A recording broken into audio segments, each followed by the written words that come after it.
DeFi's Recruitment Week begins next Monday, October 7th, and runs throughout the week until Friday, October 11th. However, it is important to note that DPS only responds to on-campus incidents. Off-campus students should call 911 for the Syracuse City Police if they run into any problems this Halloween.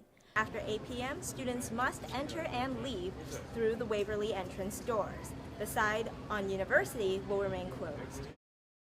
When communications and rhetorical studies student Courtney Futch first created Thunder Cakes in 2012, she didn't know the first thing about business. You find yourself just kind of struggling, Googling, finding a lot of misinformation. So having somebody who could really kind of tell you and guide you and support you and push you in the right direction while you're trying to get your business off the ground would be excellent. Launched 2 weeks ago, Business Mentor New York is Governor Cuomo's plan to push minority and women-owned businesses called MWBEs toward success. This free program connects MWBEs with mentors who work in the private sector. Why target minority and women entrepreneurs specifically? Futch says there are setbacks that result from being a woman of color in business, calling it a, quote, double whammy. You're going to need funding. So you go to these banks or you look for investors and they're not necessarily going to take you as seriously. And that's not to speak for everybody because there are people who are willing to help you. But sometimes you run into people who aren't. As Cuomo's initiative takes off, Women's Business Center Director Joanne Lemweaver is willing to work with Business Mentor New York if given the opportunity and supports the governor's efforts regarding individual counsel. The most effective way that I've seen anyone go through this is to sit one-on-one with our advisors here in the Wise Women's Business Center or anywhere where there is help. Stage 2 of the Business Mentor New York initiative includes a website that will go public later this spring. Ashley Siu, Citrus TV News. With arts and crafts, trick-or-treating, and more, Booth, Del Plain, and Ernie Davis Halls transformed into a child's playground. It's like really fun here. Getting your face painted, having candy. Area C of Residence Halls on campus hosted Scarecuse, a collaboration between the Office of Residence Life and the Boys and Girls Club to create a safe trick-or-treating environment for 40 kids. Underprivileged kids and their family are lower socioeconomic in nature, so we'll try to reach out to the community and help out this way. We wanted to create a safe place for them to go out and safely trick rather than do it at night where it may be more dangerous for them. However, hosting Scarecuse requires many volunteers. Residents sign up to pass out candy from their rooms during 3 to 5 Thursday afternoon. Resident advisors and Residence Hall Association members help guide kids through the halls and to the candy. In total, over 60 students volunteered for this event.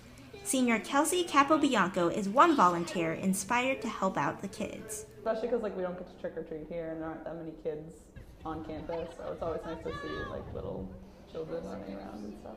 And at the end of the day, everyone left with a smile. I think we had a really good day today. I think a lot of the kids had fun. I thought we did great decorating, and I think it was a success overall. Ashley Siu, Citrus TV News. It's described as challenging, puzzling, fun at the library. 22 pairs raced around Bird Library from 10 p.m. until 1 in the morning last Friday for a night filled with trivia, games, and food.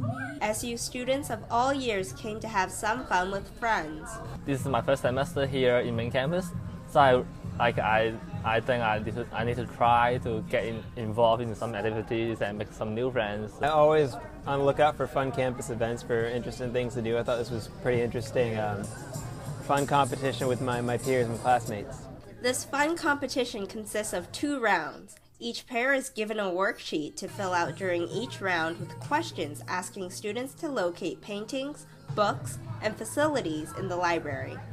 They have to use a database to locate an article that our current Chancellor Severud had written a few years ago, so try to keep it kind of fun and relevant. Teams also completed various minute-to-win-it style challenges, from balancing blocks to solving puzzles, before turning in their answer sheets. As the teams waited for the results, they settled down for some food, desserts, and raffles. Seniors Jenny Lee and Jen Hune won the grand prize. We got wireless speakers, so I guess just listen to music or watch movies with it. We're gonna go to Ernie right now and party with 2 speakers. It's all fun and games, but bird librarians hope students learn from Bird After Dark. One of the things that we hope they get out of it is that they are more comfortable coming into the library, and that they get some experience using our resources and services that maybe they didn't even know existed or that they haven't had a chance to try. And thus concludes this year's Bird After Dark event. For Citrus TV News, I'm Ashley Sue. A short walk to Marshall Square Mall brings you to Strong Hearts Cafe, the only all-vegan eatery in upstate New York. After finding success at the cafe's original location on Genesee Street, owners Nicholas Ryan and Joel Capolongo decided to expand by opening the second location called Strong Hearts on the Hill. It's got a lot of energy up here, a lot of young people with fresh ideas, and we wanted to kind of get into that. Strong Hearts Cafe takes its name from a quote said by Crazy Horse at the Battle of Little Bighorn. Strong hearts to the front, cowards and the weak to the rear. So it's just a call to action to stand up for what you believe in. For Ryan and Capolongo, this means standing up for the environment. The cafe uses only biodegradable and compostable food packaging and buys only locally grown produce. With growing support, Ryan is inspired to improve Strong Hearts Cafe. We're weighing the possibility of doing a breakfast menu down the line. But for now, Ryan is just excited to get the cafe's second location up and running. Anyone out there who's given us support over the years is why we're still doing what we're doing and doing it in 2 places now. So I can't be any more thankful than I am. I mean, I wish I could hug everyone. If you would like to check out Strong Hearts on the Hill, the cafe is open Monday through Saturday from 11 to 6 p.m. and on Sundays from 11 to 4 p.m. Ashley Sue, Citrus TV News. Flappy Bird is simple, casual, and easy to learn. Video game expert Scott Nicholson says these are the qualities that current game creators aim for. The simpler the game, the more addicting and popular it becomes. Nicholson says there's a scientific explanation to video game addiction. When you play a game, it's actually releasing dopamines, which are brain chemicals, which give you the same sensation of reward like food and sex. Nicholson says this need for a sense of accomplishment is heightened when facing daily obstacles.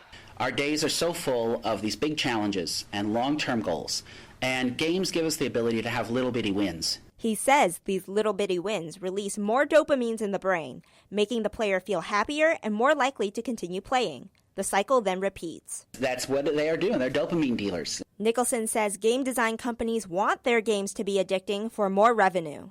Ashley Sue, NCC News.